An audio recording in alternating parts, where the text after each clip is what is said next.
valider l'étude prospective du repositionnement de synergie paysanne dans le paysage syndical au Bénin. Voilà la mission que se sont assignés les élus et techniciens de synergie paysanne, accompagnés par des responsables d'organisations paysannes agricoles, fêtières et filières telles que la FUPRO Bénin, l'URCPA-BA, la FENOMA, l'ANAF Bénin, l'UNAP Bénin, l'APCRM, la FNPS Bénin, l'UNPS Bénin, de responsables de la CSTB et d'autres personnes ressources du monde syndical et paysan. Pour cette cause, ces différents acteurs se sont réunis pour un atelier qui s'est tenu ce mardi 29 décembre 2020 à l'hôtel La Canadienne de Boycon. C'est un atelier qui se veut participatif et constructif. Compte tenu de l'ensemble des acteurs présents, nous vous espérons que les objectifs seront atteints avec la contribution de tout un chacun. Les conclusions de cet atelier permettront un meilleur portage des revendications des paysans et paysannes. La présentation du rapport provisoire par le binôme de consultantes a ouvert plusieurs vagues d'interventions constituées d'apports, de questions, de débats, d'analyses critiques, de défense d'idées. Les différentes interventions des responsables d'organisations paysannes filières présents à cet atelier confirment la nécessité d'existence et d'affirmation de synergie paysanne dans le paysage syndical au Bénin. Les participants à l'unanimité sont tombés d'accord sur la nécessité urgente d'activer le processus de départementalisation au sein de synergie paysanne afin de redynamiser le mouvement syndical à la base. Il était temps qu'une étude pareille soit faite parce que la synergie paysanne en a besoin. Au terme de cette étude, les pistes qui seront lancées pour la mise en œuvre de ce repositionnement, que ces pistes-là soient bien monnayées, bien documentées, bien exécutées, afin que l'objectif qui est visé soit atteint. C'est vrai que pour la filière soja, c'est vraiment une opportunité parce qu'il y a des questions brûlantes qui dépassent les missions même de cette fêtière nationale des producteurs.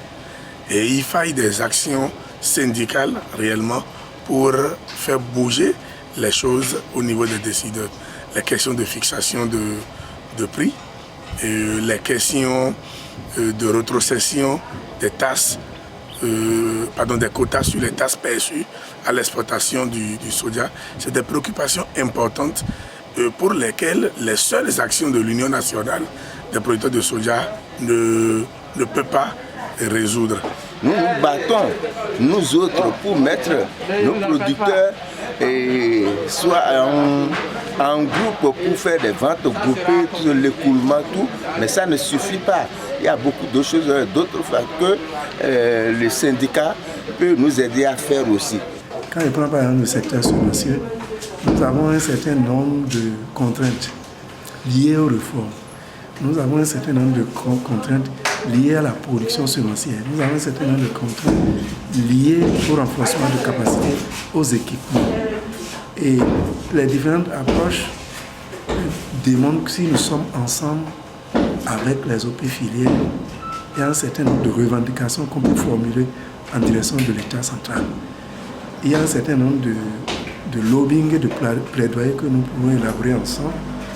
Et il n'y a pas meilleur cadre que la synergie paysanne. À l'issue des travaux, beaucoup de recommandations ont été faites à l'équipe de consultantes du cabinet LARES ayant réalisé le rapport provisoire de l'étude prospective de repositionnement de synergie paysanne dans le paysage syndical au Bénin dans le but de l'amélioration de la qualité du travail abattu et du document produit. Finalement, le dit rapport a été accepté par l'ensemble des participants sous réserve de la prise en compte des observations et recommandations faites.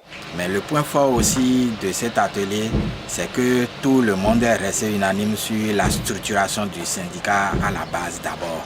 Quel que soit le scénario qu'on aura choisi, c'est de travailler à la départementalisation ou à la régionalisation ou à la polarisation.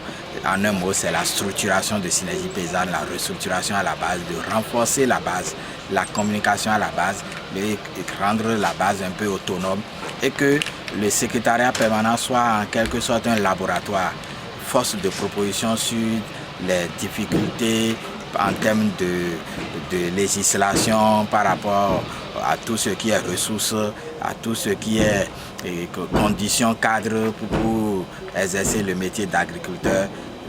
Les orientations sont allées dans ce sens-là et on a pris bonne note. Au regard de l'importance capitale des orientations qui découlent des recommandations, un comité de 5 membres composé de personnes ressources et experts a été mis sur pied séance tenante pour accompagner l'équipe de consultantes dans la finalisation du dit rapport pour la grande satisfaction de tous.